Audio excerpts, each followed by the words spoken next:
À la une de ce journal, peine capitale pour 8 individus impliqués dans l'assassinat de l'ancien député tunisien Mohamed Brahimi, condamné pour terrorisme et incitation au désordre.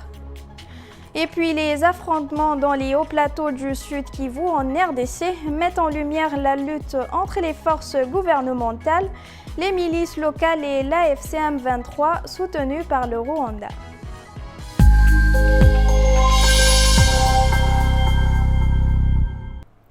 Bonsoir chers téléspectateurs et bienvenue au Journal International.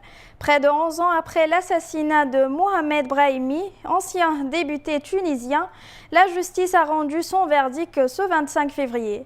8 personnes ont été condamnées à la peine capitale pour leur implication dans ce crime lié au terrorisme.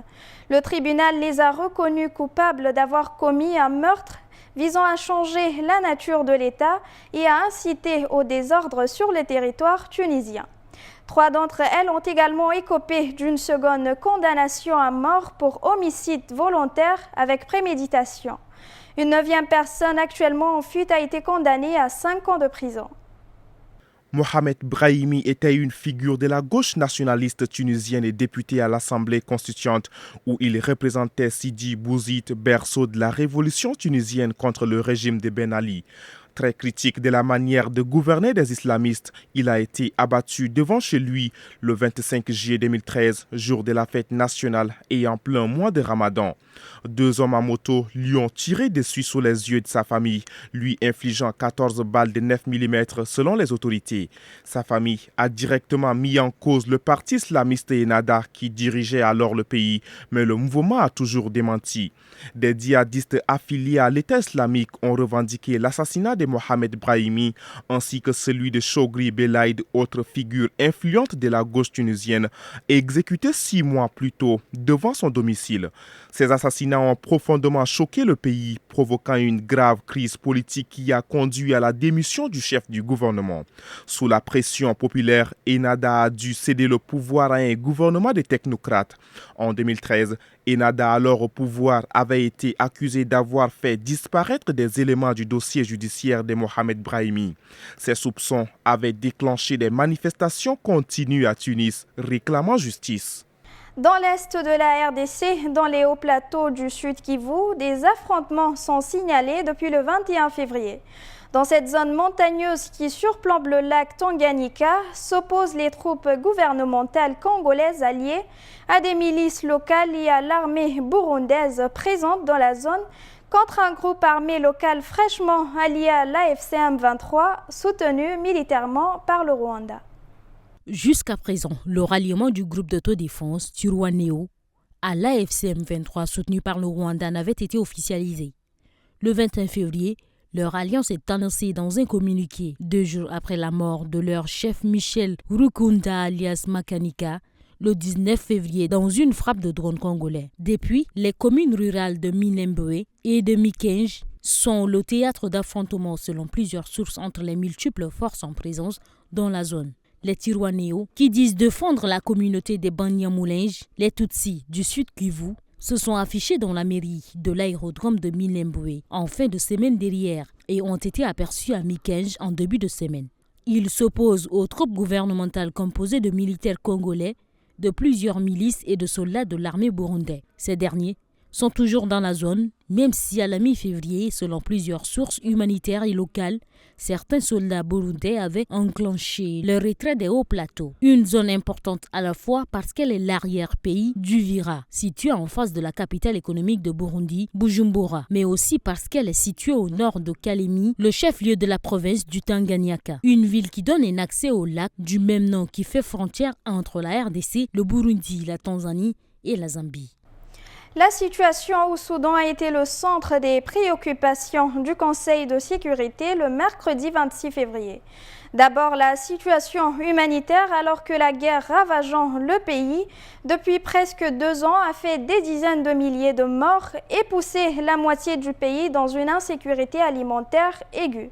Mais aussi la situation politique avec la déclaration de la création d'un gouvernement parallèle par les paramilitaires des forces de soutien rapide qui se battent contre l'armée soudanaise dirigée par le général Al-Burhan. Hasard du calendrier, le Conseil de sécurité s'est réuni sur la guerre au Soudan alors que le programme alimentaire mondial a annoncé suspendre ses opérations dans le camp des déplacés des Zamzam à l'ouest du pays. Le camp est pourtant frappé par la famine, mais la violence des combats depuis l'attaque des paramilitaires des forces de soutien rapide le 11 février dernier l'a obligé à rapatrier ses équipes. Le Bureau des affaires humanitaires de l'ONU a expliqué que de toute histoire, l'organisation n'a jamais dû autant solliciter le pays pour soutenir le Soudan pour subvenir aux besoins de 21 millions de Soudanais en 2025. Elle doit lever 6 milliards de dollars. Ces records reflètent bien l'aggravation de la situation humanitaire depuis le début des combats en avril 2023. Par ailleurs, le Conseil s'est inquiété de la création sur les papiers d'un gouvernement parallèle par les paramilitaires du FSR et leurs alliés il y a quelques jours. Il craint une fragmentation, voire une partition du pays. Les pays africains du Conseil ont exhorté le FSR à préserver l'unité et l'intérêt national. Le Soudan a accusé le Kenya d'avoir reconnu ses gouvernements et de violer la charte de l'ONU, ce que le Kenya a démenti. Une attaque armée a visé ce mardi 25 février 2025 le village de Nzoro dans la sous-préfecture de Ngayoundai au nord-ouest du pays. Cette attaque meurtrière attribuée à un groupe d'éleveurs armés a coûté la vie à au moins 9 civils. Plusieurs autres personnes ont été blessées et plus de 700 maisons d'habitation et lieux de commerce incendiés. Pour le moment, les activités sont paralysées dans la ville. Selon des sources locales, l'attaque a eu lieu ce mardi aux environs de 4 heures du matin. Un groupe d'assaillants armés assimilés à des éleveurs ont sémé la terreur. Le village s'est réveillé avec des coups de feu. Les assaillants étaient lourdement armés et en grand nombre, a raconté un habitant joint au téléphone. Ils ont brûlé plus de 770 maisons et de lieux de commerce. Au moins 9 civils, dont des femmes et des enfants, ont été froidement assassinés, a-t-il ajouté. Sur les réseaux sociaux, des images montrent des maisons calcinées et des cadavres baignant dans le sang. L'ancien député de Ngaoundai 3, Léon Amaron, a aussi été tué dans cette attaque. Les forces armées centrafricaines basées en Nzoro sont en quantité insuffisante et manquent de matériel, a expliqué Bernard Dila, député de Ngaoundai 1. Nous avons l'impression que cette localité est abandonnée. Le gouvernement doit prendre ses responsabilités afin de protéger la population, a-t-il suggéré. Pour l'instant, le gouvernement n'a pas encore réagi. Le 21 février, le ministère de la Défense et l'entreprise chinoise Soras qui gère la raffinerie de Zinder ont signé un accord pour mettre en place un dispositif de sécurité robuste et professionnel autour des infrastructures nécessaires à l'exploitation du brut nigérien.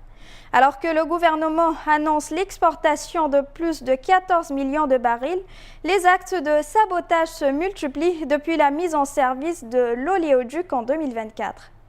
L'accord entre le gouvernement nigérien et la Soras marche dans le pas de celui-ci en janvier avec WAPCO, l'entreprise pétrolière aussi chinoise qui a construit l'oléoduc transportant le brut depuis Agadem jusqu'au port béninois de Sémék-Podi. Le but restant la sécurisation et une protection efficace des installations et du personnel de la raffinerie de Zinder. Car depuis l'ouverture de pipeline, il y a presque un an, les actes de sabotage s'enchaînent afin de saboter le travail de l'agent du CNSP. Le dernier remonte à seulement une semaine, dans la préfecture de Douchi, où des hommes armés ont attaqué la conduite.